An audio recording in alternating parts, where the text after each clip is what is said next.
Good day, students. Miss Thomas here again, the social studies teacher. Today we continue with the topic communication, which we've been doing for the past 2 videos. Today, though, we're going to speak about breakdown in communication.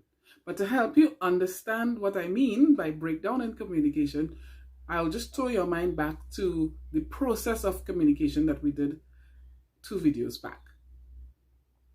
Remember that the process of communication or the cycle of communication involves the sender sending a message through a media,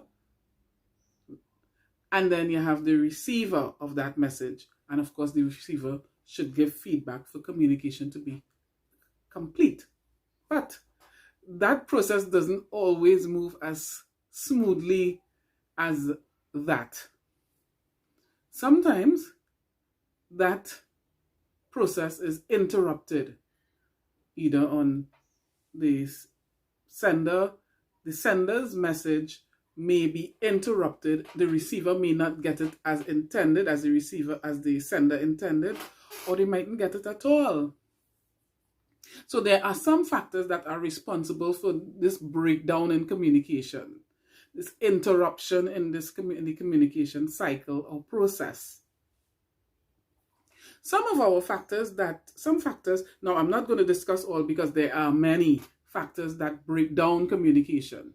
I will just speak about a few very briefly. Your teacher, of course, will go in more detail, and in your readings, you will get more detail about some of the factors that break down communication. Some that come to mind are gender issues. There's of age and gender issues. For example, teenagers, you all, speak differently than adults. There are certain things that teenagers say while they speak to each other that I don't understand. And there may be things that we as adults will say that teenagers won't understand.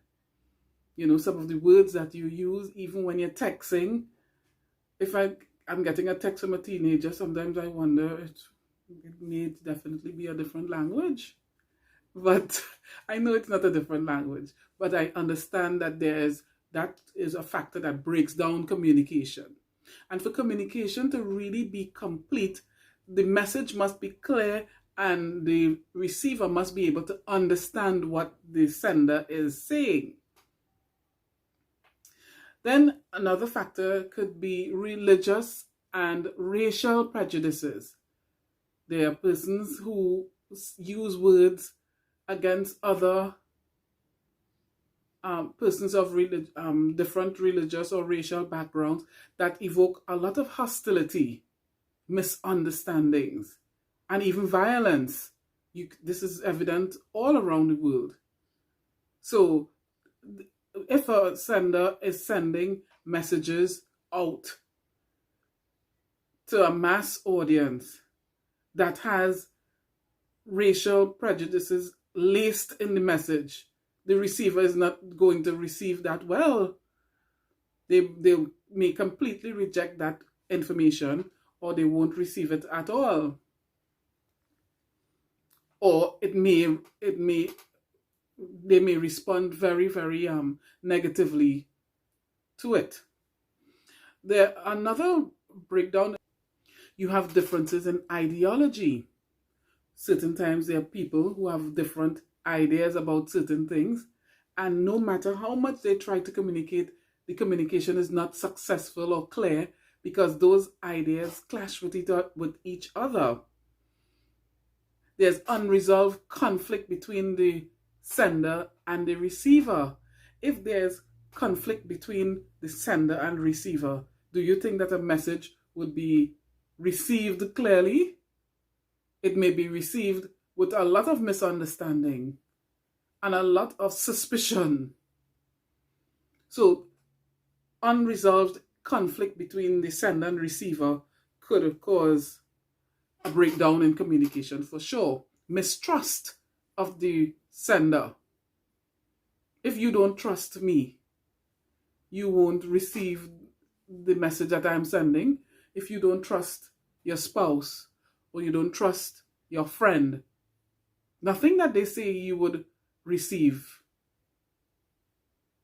You would completely debunk or reject their message completely.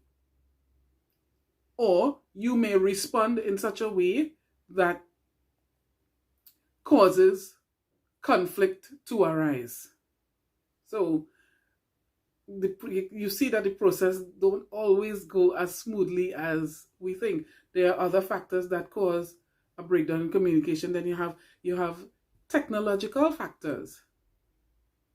We were speaking about all the human kinds of factors before, but you have technological factors. If electricity goes, this video will be interrupted.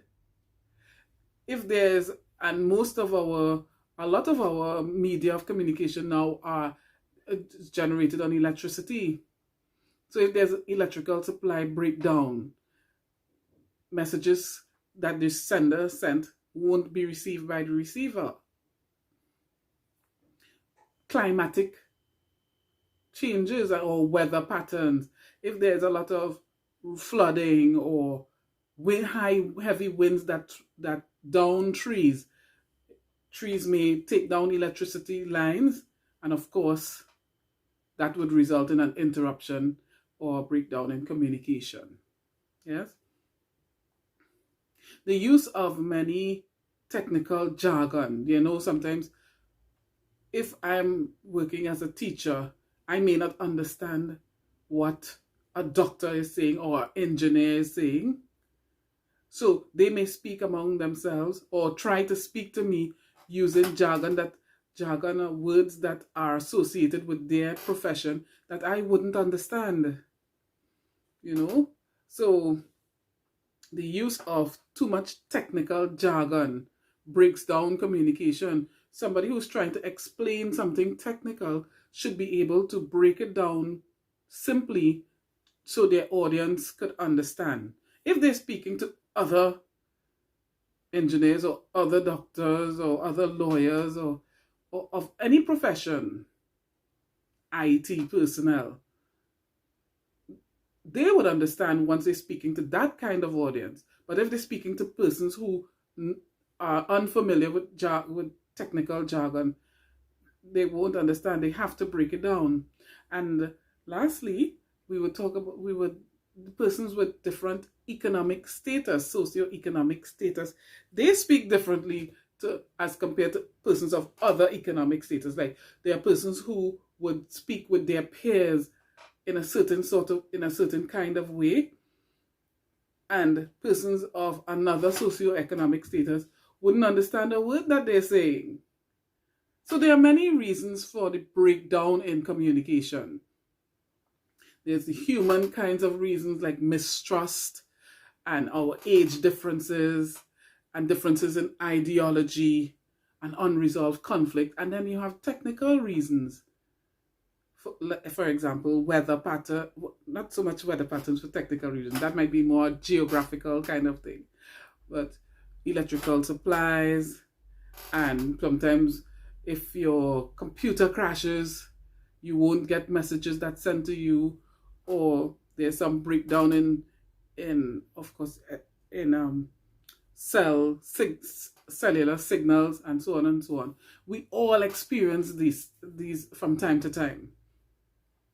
Even during our classes now, as we're doing it remotely, some of you all may have problems logging on to classes. So you're not getting the messages that are being sent out because of some technical issue, right? So that's it for today. So we spoke about the breakdown in communication. The natural flow is from the sender through a medium to your receiver, and then you get feedback, but not all the time it happens that way. There are many times it is interrupted. So we must try to make our messages that we send to be as clear as possible. Let us strive to do that. That will be a work in progress this week.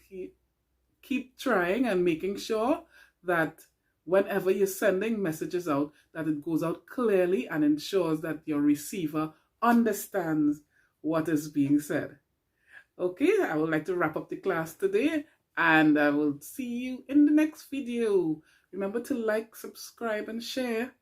Take good care. Bye bye.